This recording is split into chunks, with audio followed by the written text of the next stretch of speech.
देश में ओमिक्रॉन की एंट्री के साथ इस वायरस से संक्रमित मरीजों की संख्या बढ़ती जा रही है। अब तक 5 राज्यों में इसके मरीज सामने आ चुके हैं।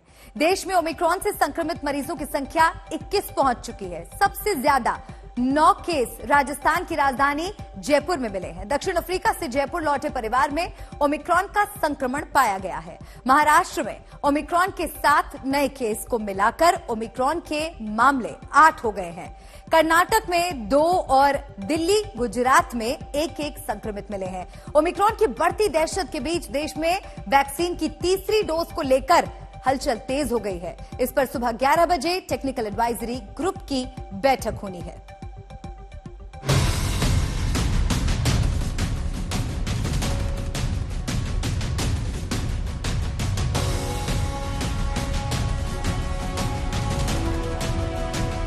ये समय है सावधान रहने का। ये समय है खुद को सुरक्षित रखने का। ये समय है पहले से ज्यादा सचेत रहने का, क्योंकि आहिस्ता आहिस्ता देश में कोरोना के नए वेरिएंट के केस बढ़ने लगे हैं। चिंता की बात यह है कि जयपुर में कोरोना के नए वेरिएंट ओमिक्रॉन के 9 मरीज एक साथ मिले हैं। दक्षिण अफ्रीका से लौटा परिवार कोविड पॉजिटिव था। उनके संपर्क में आए कुल 34 लोगों के सैंपल लिए गए। जीनोम सीक्वेंसिंग की रिपोर्ट आने के बाद 9 लोग ओमिक्रॉन पॉजिटिव पाए गए। राजस्थान सरकार का कहना है कि जितने भी लोग संपर्क में आए हैं सभी के बारे में पता लगाया जा रहा है और सभी को आइसोलेट किया जा रहा है, किन किन के संपर्क में आए और कहां से आए। दरअसल ये जब दक्षिण अफ्रीका से आए थे तो वहां पर यह कोरोना टेस्ट करा के आए थे और इन्होंने वैक्सीन के दोनों डोज लगा रखे हैं। उसके बावजूद यहां पर आने के बाद यह कोरोना पॉजिटिव निकले। जयपुर के अलावा महाराष्ट्र में भी ओमिक्रॉन की दहशत से हड़कंप मच गया। महाराष्ट्र में एक ही दिन में 7 नए केस सामने आए हैं। महाराष्ट्र में ओमिक्रॉन वेरिएंट के 8 केस हो गए हैं। इनमें एक शख्स फिनलैंड से लौटा था। महिला का भाई और उसकी 2 बेटियां भी संक्रमित हैं। नाइजीरिया से लौटी महिला और उसकी 2 बेटियां संक्रमित हुई हैं। महाराष्ट्र में ओमिक्रॉन के 7 नए केस सामने आए हैं। 7 नए केस में 6 पिंपरी चिंचवड़ से आए हैं, जबकि 1 केस पुणे से सामने आया है। इसके पहले दिल्ली में ओमिक्रॉन वेरिएंट का केस मिला था। बताया जा रहा है कि विदेश से आए 17 लोग दिल्ली के एलएनजेपी अस्पताल में भर्ती थे। इनमें से तंजानिया से आए शख्स में ओमिक्रॉन की पुष्टि हुई। 17 पॉजिटिव पेशेंट्स एलएनजेपी में भर्ती किए गए हैं। जो भी पॉजिटिव आता है उसको सीधा एलएनजेपी में भर्ती किया जाता है। साथ में 6 उनके कॉन्टैक्ट्स, मतलब 23 लोग हो गए। 6 कॉन्टैक्ट्स जैसे फैमिली मेंबर्स हैं तो वो साथ में हैं। उनको टेस्टिंग के लिए उनकी रिपोर्ट की इंतजार किया जा रहा है। टेस्टिंग दोबारा कराई गई है। तो 17 जो पॉजिटिव हैं उसमें जीनोम सीक्वेंसिंग कराई गई। तो अभी तक 12 लोगों की जीनोम सीक्वेंसिंग की हो चुकी है और एक उसमें से जो है ओमिक्रॉन का पेशेंट लगता है कि जो तंजानिया से आया है। दिल्ली से पहले मुंबई में 33 साल का शख्स कोरोना के ओमिक्रॉन वेरिएंट से संक्रमित पाया गया था। मुंबई से लेकर पूरे महाराष्ट्र में एहतियात बढ़ा दी गई है। हालांकि जो युवक संक्रमित मिला उसमें लक्षण गंभीर नहीं है। ये शख्स दक्षिण अफ्रीका के केप टाउन से दुबई होते हुए मुंबई पहुंचा था। उसका जो ट्रीटमेंट है वहाँ कोविड केयर सेंटर में शुरू है। उनकी जो तबीयत है वो बहुत नॉर्मल है, कोई प्रॉब्लम नहीं है और उनको माइल्ड सिम्टम्स थे। माइल्ड बुखार था, यानी माइल्ड टेम्परेचर था। ओमिक्रॉन पैर पसार रहा है। आपको बताते हैं कि कब इसकी एंट्री हुई। 2 दिसंबर को 2 केस, 5 दिसंबर को 5 केस। 2 दिसंबर को कर्नाटक में पहली बार ओमिक्रॉन वायरस के 2 मरीजों की पुष्टि हुई थी। ये दोनों मरीज दक्षिण अफ्रीका से बेंगलुरु आए थे। इसके बाद 3 दिसंबर को गुजरात में ओमिक्रॉन से संक्रमित तीसरे मरीज की पहचान हुई। ये मरीज जिम्बाब्वे से जामनगर लौटा था। इसके बाद 4 तारीख को महाराष्ट्र में भी ओमिक्रॉन का एक मामला सामने आ गया। ट्रैवल हिस्ट्री से पता चला कि यह मरीज केप टाउन से दुबई होते हुए मुंबई पहुंचा था। अब एहतियात के तौर पर सारे राज्य कदम उठा रहे हैं। जाहिर सी बात है कि आपको भी पहले से ज्यादा सतर्क रहना पड़ेगा, क्योंकि किसी भी हाल में कोरोना के इस वेरिएंट को रोकने का यही जतन है कि नियमों का सख्ती से पालन किया जाए। आज तक ब्यूरो। WHO ने ओमिक्रॉन को वेरिएंट ऑफ कंसर्न इसीलिए भी बताया था क्योंकि पहले जो वेरिएंट सामने आए थे उनके मुकाबले ये ज्यादा संक्रामक है। लेकिन कुछ और भी सवाल हैं, जैसे कि ओमिक्रॉन कितना खतरनाक है, क्या ओमिक्रॉन से डरने की जरूरत है, क्या ओमिक्रॉन कोरोना की तीसरी लहर ला सकता है। फोर्टिस एक्सपर्ट्स अस्पताल के चेयरमैन डॉक्टर अशोक सेठ के मुताबिक अब तक इस वायरस के खतरनाक होने के कोई सबूत नहीं मिले हैं। हम किस बात से डर रहे हैं? ये वायरस इन्फेक्टिव जरूर है, ये वायरस देखा गया है कि शायद हमारे इम्यून रिस्पॉन्सेज अगर एडिक्वेट नहीं है तो इन्फेक्ट कर सकता है, बट अब तक कोई एविडेंस नहीं है कि ये सिवियर है, ये खतरनाक है, ये हमें मार देगा, ये हम एडमिट हो जाएंगे, ये हमारी डेथ हो जाएगी, इसका कोई एविडेंस नहीं है। और ये भी कहूंगा कि इसका एविडेंस हो सकता है कि अगले 2-3 हफ्तों में हो, बट जिस वायरस का सिर्फ हमें अभी स्ट्रक्चर पता है लेबोरेटरी का और क्लिनिकल स्टेटस हमें साउथ अफ्रीका से पता चल रहा है जी। तो भयभीत होने की जगह पे प्रिकॉशंस क्यों न ले, जो कि हमें रोज लेना चाहिए। वेरिएंट्स आज ये ओमाइक्रॉन है, इसके बाद भी 1 महीने बाद और 2 महीने बाद और भी वेरिएंट्स आएंगे और फिर हम बैठ के ये वार्तालाप करेंगे। बट हमारे हाथों में ही है आफ्टर ऑल प्रिवेंशन। तो सभी एक्सपर्ट्स का यही कहना है कि अभी भी सतर्कता बरतनी बहुत जरूरी है। कोविड अप्रोप्रिएट बिहेवियर ही सबको अपनाना चाहिए। बेशक ओमिक्रॉन के घातक होने के सबूत नहीं मिले हैं, लेकिन ये बात सामने आ चुकी है कि ये वायरस कोरोना के डेल्टा वेरिएंट से ज्यादा संक्रामक है, ये ज्यादा तेजी से फैलता है। ये वायरस ओमिक्रॉन लगभग 3 गुना ज्यादा ट्रांसमिसिबल है इवन डेल्टा से भी। तो अगर हम मान के चलें कि एक आदमी को अभी हुआ है तो 3 को और ये इन्फेक्ट कर सकता है। दूसरा, जिस पॉपुलेशन में अगर मिक्स्ड वैक्सीन या इन्फेक्शन है प्रीवियस वैक्सीनेशन से, जैसे इंडिया है, साउथ अफ्रीका, जहां बहुत सारे लोग अनवैक्सीनेटेड हैं या सिंगल डोज जिनको मिली है, वहां ये वायरस थोड़ा खुली छूट ले सकता है, लोगों में जा सकता है, जल्दी मल्टीप्लाई कर सकता है।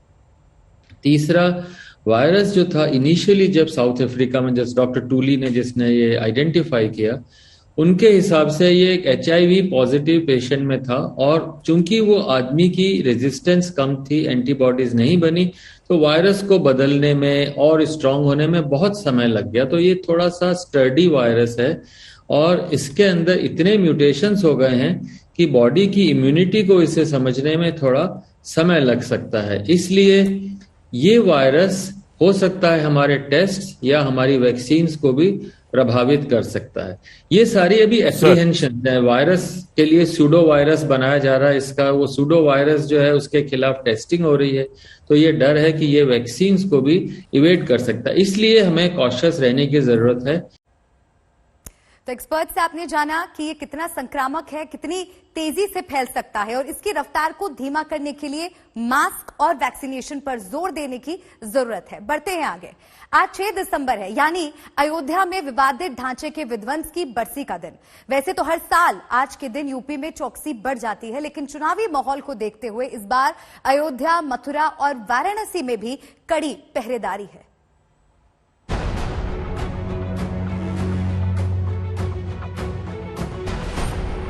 जिस राम मंदिर के लिए अयोध्या से लेकर देश भर में आंदोलन चला, 3 दशक बाद उस मंदिर का सपना बहुत तेजी से साकार हो रहा है। लेकिन इतिहास के पन्नों में 6 दिसंबर वाले अध्याय की स्याही आज भी फीकी नहीं पड़ रही। वैसे तो हर साल अयोध्या में विवादित ढांचा गिराए जाने की बरसी के दिन पुलिस और सुरक्षा बल चौकस रहते हैं, लेकिन इस बार चुनावी माहौल के चलते चौकसी और भी ज्यादा है।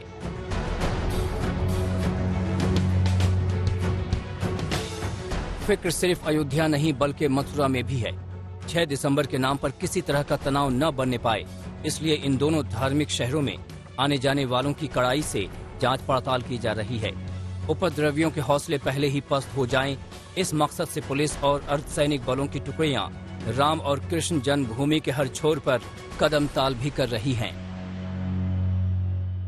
इस संबंध में एक BC DGP के द्वारा भी मुख्यालय से सभी हमारे जो फील्ड के अधिकारी हैं उनके साथ ली गई है।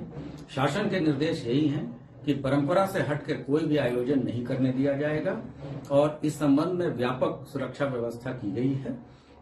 150 कंपनी पीएसी तथा 6 कंपनी सीएपीएफ का डिप्लॉयमेंट किया गया। 6 दिसंबर की तारीख की संवेदनशीलता को देखते हुए पूरे उत्तर प्रदेश में पीएसी की 150 कंपनियां तैनात की गई हैं। इसके अलावा केंद्रीय अर्धसैनिक बलों की 6 कंपनियां भी निगरानी कर रही हैं। साथ ही यूपी के सभी जिलों में पुलिस बल को अलर्ट पर रखा गया है। यूपी के तीनों प्रमुख धार्मिक शहरों अयोध्या, मथुरा और वाराणसी में सुरक्षा ज्यादा बढ़ाई गई है। तीनों जगहों पर पुलिस प्रशासन ने धार्मिक संगठनों के साथ बैठकें की हैं।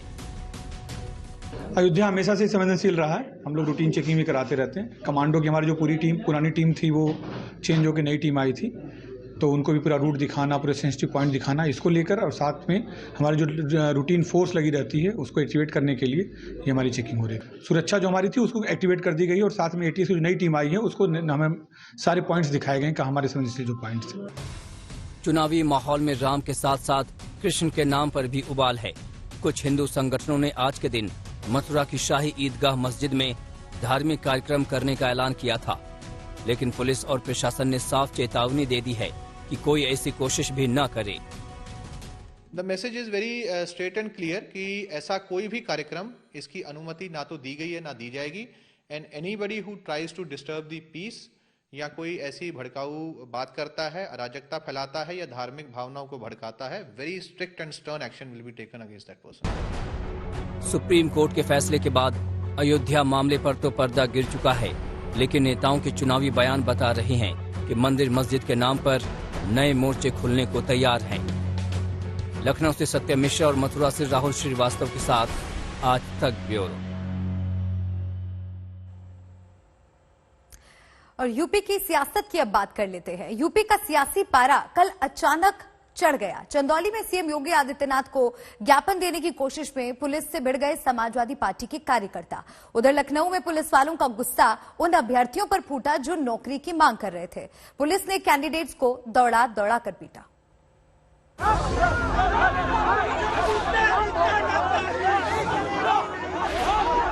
हंगामा बरपा है। वर्दीधारी अफसर का सर फोड़ देने की कोशिशें हो रही हैं। नारेबाजी हो रही है।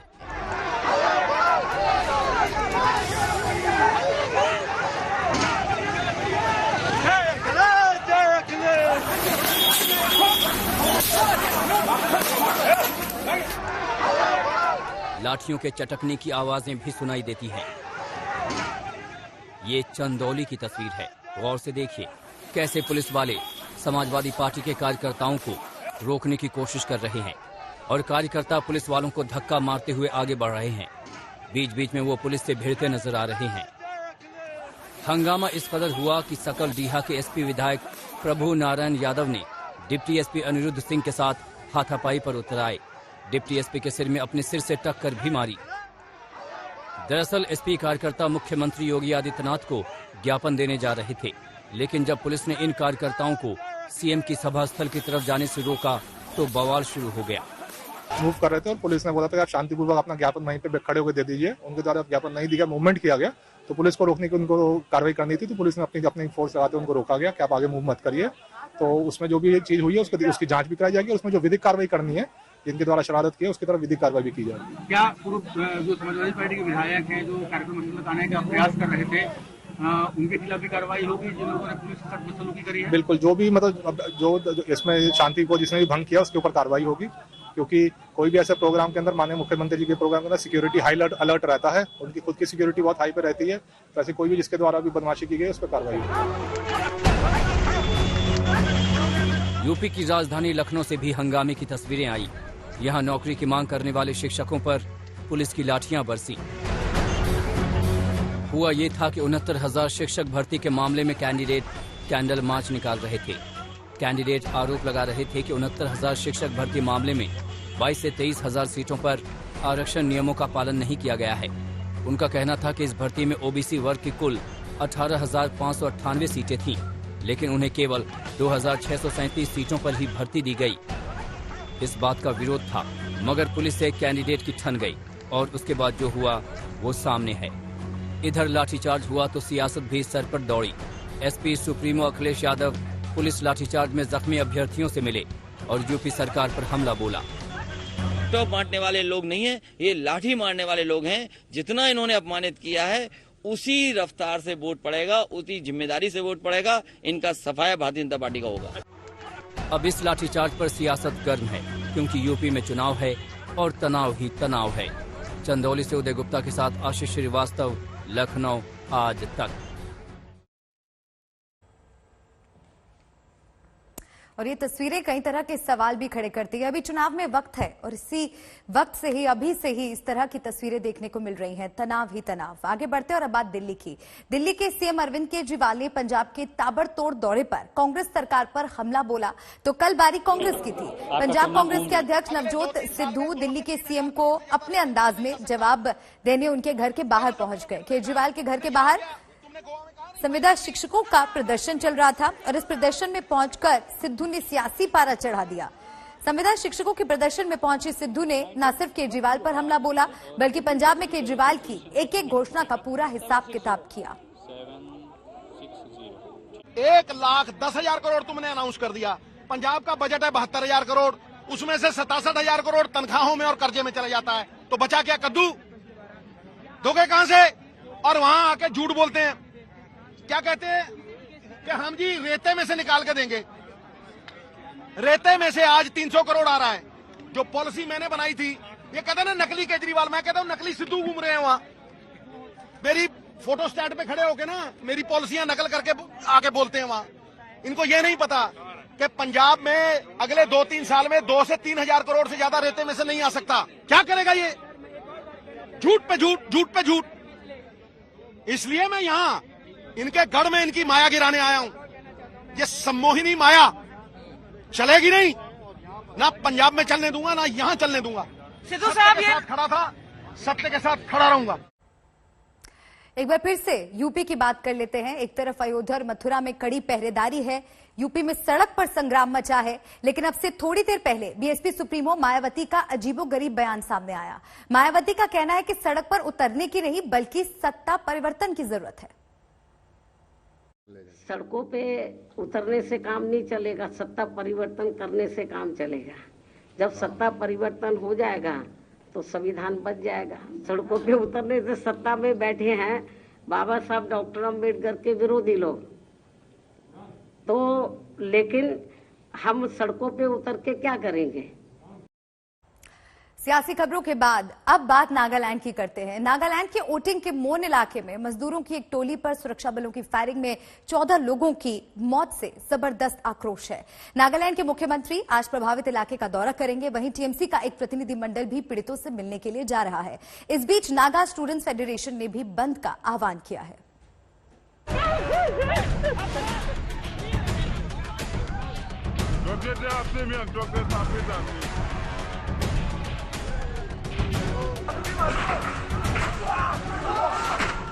अब चाहे इसे गलती कहे या नजर का धोखा, लेकिन 14 मौतों ने शांत नागालैंड को आग की लपटों में झुलसा दिया है।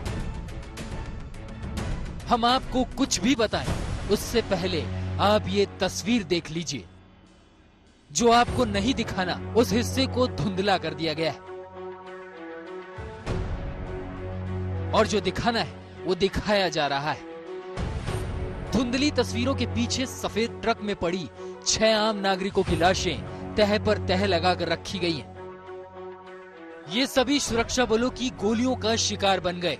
इस हादसे के बाद तो नागालैंड के लोगों का गुस्सा हर उस चीज पर फूटा जो इस गलती से जुड़ा था।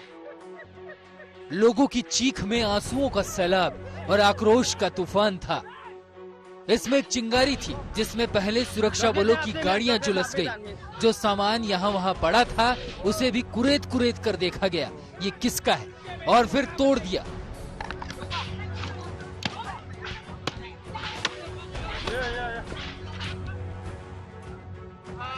उन आवाजों पर ध्यान दीजिए जो इस करुण क्रंदन के बीच सुनाई दे रही है। तोड़फोड़, गोलियां, क्योंकि इस हंगामे में जब लोगों का गुस्सा सुरक्षा बलों पर फूटा, फिर गोलियां चली तो 8 और लोग मारे गए। दरअसल हुआ यूं था कि शनिवार शाम 4 बजे तक कुछ कोयला खदान में काम करने वाले 6 युवक घर नहीं लौटे तो गांव के लोग उन्हें ढूंढने गए। लोगों ने देखा कि एक पिकअप वैन में 6 युवकों के शव पड़े हुए थे। इस घटना को लेकर लोगों का गुस्सा भड़क उठा। बड़ी संख्या में गांव वाले वहां जमा हो गए। भीड़ ने सुरक्षा बलों की गाड़ियों में आग लगा दी। इस दौरान दोबारा फायरिंग हुई जिसमें कुछ और लोगों की जानें चली गई। नागालैंड के मुख्यमंत्री नेफिया रियो ने इस घटना पर दुख जताया और जनता से शांत रहने की अपील की है। उन्होंने एक ट्वीट किया, घटना की जांच के लिए एक रिटायर्ड जज की अगुवाई में एक जांच कमेटी का गठन किया जा रहा है। घटना के लिए जिम्मेदार सुरक्षा कर्मियों के खिलाफ सख्त कार्रवाई की जाएगी। गृह मंत्री अमित शाह ने भी इस घटना पर तुरंत प्रतिक्रिया दी। गृह मंत्री ने एक ट्वीट किया, नागालैंड की वोटिंग की दुर्भाग्यपूर्ण घटना से काफी दुखी हूँ। राज्य सरकार की तरफ से गठित उच्च स्तरीय एसआईटी इस घटना की जांच करेगी ताकि पीड़ित परिवारों को न्याय सुनिश्चित किया जा सके। विद्रोही समझकर की गई फायरिंग में आम नागरिकों की मौत हुई। इसी वजह से हंगामा हुआ।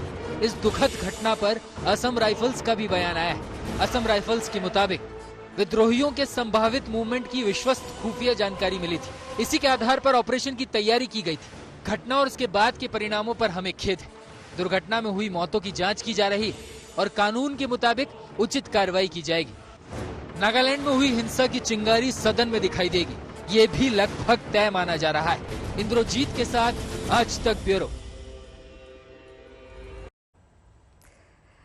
अब इस पूरे मामले में एसआईटी टीम का गठन किया गया है जो जांच कर रही है और साथ ही मृतकों के परिवार वालों को 5-5 लाख का मुआवजा भी दिया जा रहा है। आगे बढ़ते हैं और आज की एक और अहम खबर की बात कर लेते हैं। रूसी राष्ट्रपति व्लादिमीर पुतिन आज भारत दौरे पर आ रहे हैं। शाम 5:30 बजे हैदराबाद हाउस में पीएम मोदी उनकी मेजबानी करेंगे। दोनों नेताओं की बैठक में करीब 10 समझौतों पर दस्तखत होने हैं। सबसे ज्यादा जिस बात पर नजर रहेगी वो है S-400 एयर डिफेंस सिस्टम की सप्लाई और AK-203 राइफल के मेक इन इंडिया का समझौता। In Russian, Staria Drugluche Novik Duvak means an old friend is better than 2 new friends. 5 साल पहले प्रधानमंत्री नरेंद्र मोदी ने रूसी राष्ट्रपति पुतिन के सामने भारत और रूस के रिश्तों का सार इन चंद शब्दों में बयान किया था। आज व्लादिमीर पुतिन भारत की ही सरजमी से पुरानी दोस्ती का यही जज्बा जताएंगे। आज दिल्ली में 21वां भारत रूस शिखर सम्मेलन है। रूसी राष्ट्रपति पुतिन शिखर सम्मेलन में शामिल होंगे। शाम 5:30 बजे हैदराबाद हाउस में वो पीएम मोदी से मुलाकात करेंगे। ब्राजील में हुए ब्रिक्स सम्मेलन के 2 साल बाद पुतिन पहली बार पीएम मोदी से मिलेंगे। रूस और भारत के संबंधों में हथियार सौदों की बड़ी अहमियत है। दशकों से भारत को हथियारों की आपूर्ति में रूस दुनिया में सबसे ऊपर रहा है। आज की मुलाकात का भी सबसे बड़ा आकर्षण दोनों देशों के बीच हथियारों की डील ही है। पहला आकर्षण है मिसाइल डिफेंस सिस्टम S-400। दोनों देशों के बीच इसका सौदा पहले ही तय हो चुका है। आज की बैठक में इसकी डिलीवरी की औपचारिकताओं पर मुहर लगेगी। दूसरा आकर्षण होगा AK-203 राइफल, जिसके सौदे पर आज दोनों देश दस्तखत करेंगे। रूस के साथ पीएम मोदी आज करीब 7.5 लाख AK-203 राइफल की डील करेंगे। ये राइफल मेक इन इंडिया के तहत उत्तर प्रदेश में बनाई जाएंगी। शुरुआती 70,000 राइफल के पुर्जे रूस में बने होंगे। टेक्नोलॉजी ट्रांसफर के बाद बाकी की राइफल 10 सालों में भारत में ही बनाई जाएंगी। हमारे साथ जो टेक्नोलॉजी का शेयर किया है वो अन्य किसी देश ने नहीं किया है उस हद तक। न्यूक्लियर सबमरीन हम इनकी चला रहे हैं लीज पे लेकर। हमारे सारे रॉकेट्स और मिसाइल टेक्नोलॉजी जिसमें भारत विश्व के उच्चतम देशों में है, उसमें भी इनके साथ सहयोग मिला था। अब ये हमारे हथियार बनाने के लिए भी टेक्नोलॉजी दे रहे हैं। पुतिन भारत में कम ही वक्त बिताएंगे। इस साल वो सिर्फ दूसरी बार विदेश यात्रा पर निकले हैं। दुनिया भर में कोरोना के ओमिक्रॉन वेरिएंट के चलते नेताओं की यात्राएं या तो रद्द हो रही हैं या तारीखें बदली जा रही हैं। ऐसे वक्त में पुतिन का भारत दौरा न सिर्फ भारत बल्कि पूरी दुनिया के लिए बड़ा संदेश है कि दोनों देशों की एक दूसरे के लिए क्या अहमियत है।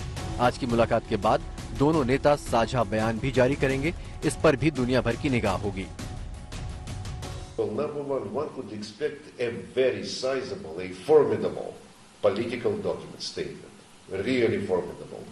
It would cover the whole gamut of our times, beginning with the global dimension of it, like United Nations, reviving commitment to the central role of this organization in global affairs, then regional issues, Afghanistan included. Naturally, this is a matter of our common concern.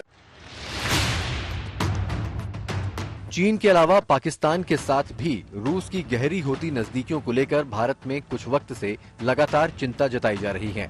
ऐसे में Putin का आज का दौरा दोस्ती के पुराने दौर को ताजा हवा देने के लिहाज से काफी अहम माना जा रहा है। दिल्ली से गीता मोहन के साथ आज तक ब्यूरो। और अब बात करते हैं पहाड़ों पर हो रही जोरदार बर्फबारी की। जम्मू कश्मीर, उत्तराखंड और हिमाचल के ऊंचाई वाले इलाकों में लगातार बर्फबारी का दौर जारी है। उत्तराखंड के औली में तो पूरा इलाका सफेद चादर से ढक गया है। चमोली में बीते दिनों से मौसम बदलने का सिलसिला जारी है। पहाड़ों में ऊंची चोटियां बर्फ से ढकी हुई हैं। बर्फबारी और निचले इलाकों में बारिश से कड़ाके की ठंड पड़ने लगी है। नए साल से पहले ये पहली बर्फबारी है जिससे यहां पर्यटक उत्साहित दिखाई दे रहे हैं।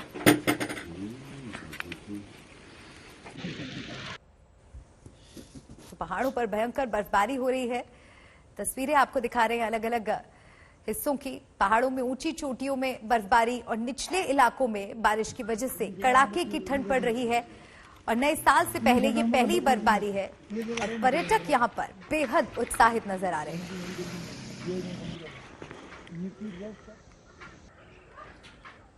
जम्मू कश्मीर, उत्तराखंड और हिमाचल के ऊंचाई वाले हिस्सों में लगातार बर्फबारी का दौर जारी है और जो पर्यटक वहां पर पहुंचे हुए हैं उनके चेहरे बर्फबारी को देख खिल उठे हैं, मौसम का लुत्फ उठा रहे हैं।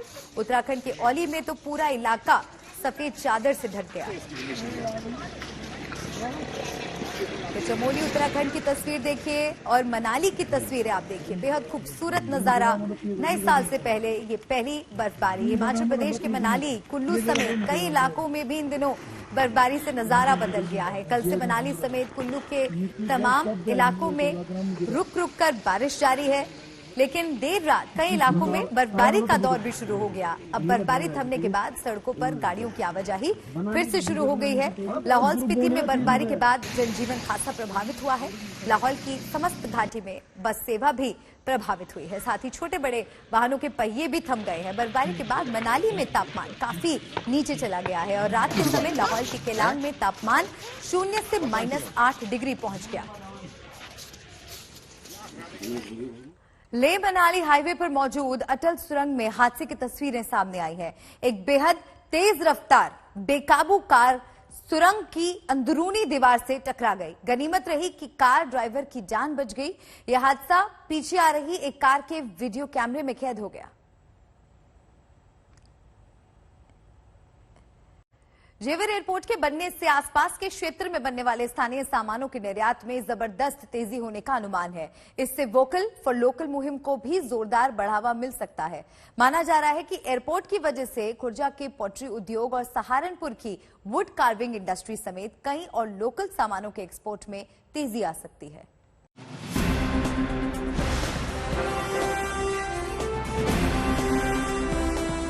वोकल फॉर लोकल मुहिम को जेवर एयरपोर्ट से बड़ा फायदा मिलना तय है। इस एयरपोर्ट के नजदीकी इलाकों में बनाया जाने वाला पारंपरिक सामान आने वाले दिनों में विदेशी मार्केट्स में अपनी पहचान बनाने में कामयाब हो सकता है। जेवर के सबसे नजदीक है खुर्जा। यहाँ के पॉटरी उद्योग का पहले ही देश और विदेश में बड़ा नाम है। एयरपोर्ट बनने के बाद खुर्जा तक कारोबारियों की पहुँच आसान हो जाएगी। साथ ही एयरपोर्ट से निर्यात बढ़ेगा और रॉ मटेरियल आसानी से खुर्जा पहुँचेगा। जेवर एयरपोर्ट बनने से सहारनपुर के विश्व प्रसिद्ध वुड कार्विंग इंडस्ट्री को भी निर्यात बढ़ाने में मदद मिलेगी। सहारनपुर की इस खास कला का जिक्र पीएम ने भी अपने भाषण में किया था। हमारे जो खुर्जा क्षेत्र के कलाकार हैं, मेरठ की स्पोर्ट्स इंडस्ट्री है, सहारनपुर का फर्नीचर है, मुरादाबाद का पीतल उद्योग है, आगरा का फुटवियर और पैठा है, पश्चिमी यूपी के अनेक एमएसएमईज को भी विदेशी मार्केट तक पहुंचने में अब और आसानी होगी। दरअसल एयरपोर्ट से एक्सपो मार्ट की कम दूरी और चारों तरफ औद्योगिक हब होने से कारोबारियों को अपना माल बाहर भेजने के लिए अब ज्यादा परेशानी नहीं होगी। इस एयरपोर्ट के निर्माण से हैंडीक्राफ्ट इंडस्ट्री भी बेहद उत्साहित है। हैंडीक्राफ्ट से जुड़े कारोबारियों का मानना है कि ये एयरपोर्ट कारोबार को बढ़ाने में मील का पत्थर साबित होगा। इस एयरपोर्ट से हैंडीक्राफ्ट, हैंडलूम, कॉटेज सेक्टर से जुड़े हुए तमाम निर्यातक जो कि India expo centre and mart में अपना विदेशी पर्यटकों और विदेशी ग्राहकों के साथ अपना बिजनेस करते हैं, उनको एक सुनहरा अवसर मिलेगा। मैं ऐसा समझता हूं कि India expo centre and mart में नेशनल एंड इंटरनेशनल एग्जीबिशंस में विजिटर्स एवं एग्जीबिटर्स दोनों को यहां एक बहुत बड़ा लाभ मिलेगा। इसके अलावा कई और शहरों के परंपरागत उद्योगों को एयरपोर्ट से नई उड़ान मिलेगी। जेवर एयरपोर्ट बनने के बाद आगरा की टूरिज्म और लेदर इंडस्ट्री को फायदा मिलेगा। अलीगढ़ में ताला हार्डवेयर, आर्टवेयर कारोबार को रफ्तार मिलेगी और डिफेंस कॉरिडोर के निवेशकों को फायदा होगा। मथुरा से टोंटी उद्योग, चांदी कारोबार और पोशाक कारोबार को फायदा मिलेगा। साथ ही धार्मिक पर्यटन को उड़ान मिलेगी। फिरोजाबाद के ग्लास हैंडीक्राफ्ट, ग्लासवेयर और कांच कारोबारियों को फायदा मिलेगा। हाथरस के हींग और रंग कारोबार में इजाफा होगा। एयरपोर्ट बनने से ये शहर दुनिया से सीधे कनेक्ट हो जाएंगे, जिससे दुनिया भर के कारोबारियों का यहाँ तक आना आसान हो जाएगा। आज तक ब्यूरो।